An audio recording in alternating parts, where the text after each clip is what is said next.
crazy or like cool or interesting stories like that just pops into mind that has to do with something God worked in your life? Yes. Oh, yes. Got one. Okay. One time Debbie and I were fasting, and when you fast, as we've taught here at New Life, a lot of times God will communicate in clearer ways than he would simply because we have a posture of listening. God, I want to hear from you so bad, I'm not going to eat lunch for a week. God, I want to hear from you so bad, I'm going to turn off Instagram for 2 weeks. So me and Debbie were fasting one time, and what God really wanted us to know, he really, really, really, really, really wanted us to know. And it was basically the verse of checking your own heart before you call out someone else's. And so I read it one day. She read it the next day. I read it another day. This all happened like in a week and a half. She reads it again. And these are all different devotionals. We're not going through the same thing. She's reading it one place, I'm reading another place. It's a book. And then, okay, listen to this, okay? The last time she hears the verse again, but it's not even in the Bible, it's in the Stephen King book. The same verse, and not even in the Bible. And so it's everywhere for that moment. And when we read that, we were just like, okay, I think we need to like really make this the focus of the next couple of prayers. And so what we learned that time was just really how much God will speak if you want to listen. And that's a challenge for me, honestly, to always have that same posture. So I get busy, you do things. I think I have the tendency to just go, and not really know what God is doing around me. And so for me, pace is very area that God is working on me. So yeah, that was crazy.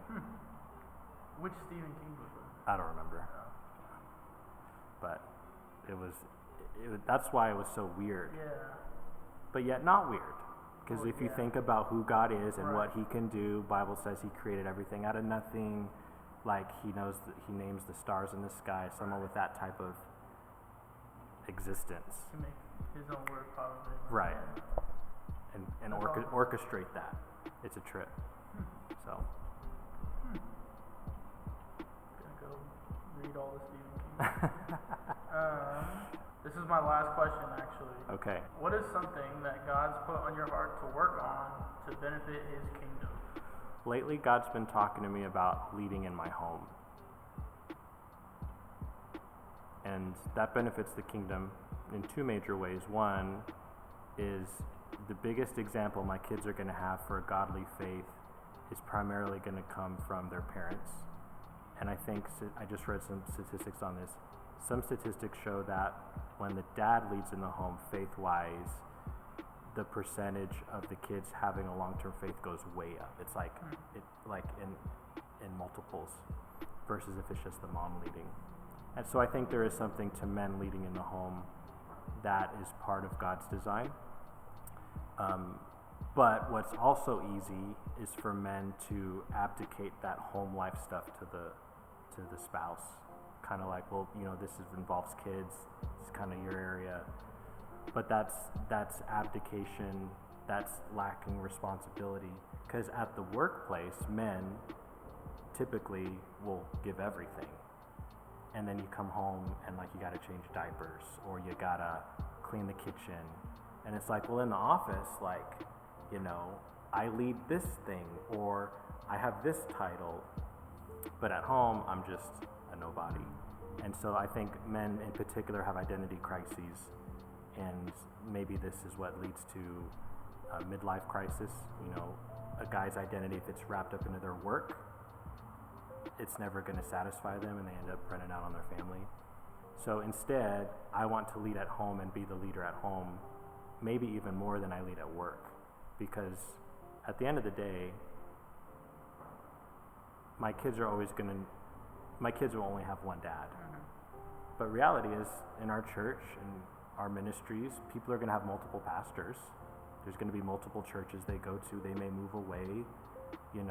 Staff may change. It's like my responsibility is not to the people as much as it is to my family first. And really, in the household, that's where men learn to serve. Not in leadership. You learn to serve when it's your turn to take the trash out. You learn to serve when it's your turn to do the dishes. And do I serve that hard there than when I'm, working?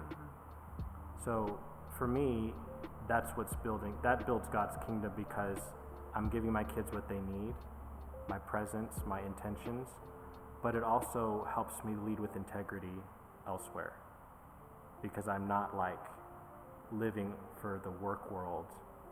My priority is my family. That's my first ministry. That's kind of what people say when you work in the church. Your family is your first ministry. But it's really easy for them to be your last, unless you work for it. So. Interessante. Yeah. Good parenting 101. I'm still learning, man. Love that. Still trying to learn it. Always. That's all I got. That's all my questions.